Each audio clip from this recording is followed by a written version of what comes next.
Imana ishimwe cyane, izina ry'Uwiteka nirihabwa icyubahiro. Buretse kugenda maze mpanurira ubuzima bwawe, haracyariho ibyiringiro. Yesu ni muzima, Yesu arashoboye, nta kintu kimunanira. Ndagira ngo mvugane nawe. Mbere ya byose vuga ngo ndi umutsinzi, vuga ngo ndi umunyamugisha. Nurangiza wiyaturireho aya magambo uvuge ngo sinzapfa nzarama mu izina rya Yesu. Kirazira kikaziririzwa kwibona uko abantu bakubona. Abantu bakubona ko ntacyo ushoboye, abantu bakubona ko ntaho uzagera, abantu bakubona ko uri umupfu ugenda, ariko hoya wikwibona uko abantu bakubona.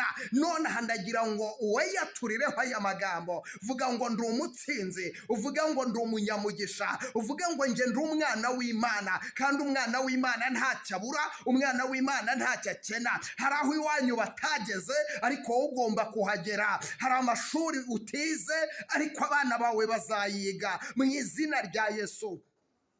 Iwanyu ntibakomeye ariko wowe uzakomera. Iwanyu ntibubatse inzu ariko wowe uzayubaka. Iwanyu ntiburiye indege ariko wowe uzayubaka. Ibyo iwanyu batagezeho uzabigeraho mu izina rya Yesu. Ugiye kubaka amateka mashya, ugiye kubaka ubuzima bushya, ugiye kubaka igisekuru gishya kitigeze kiba mu muryango w'iwanyu. Ni wowe nyenyeri y'umuryango w'iwanyu.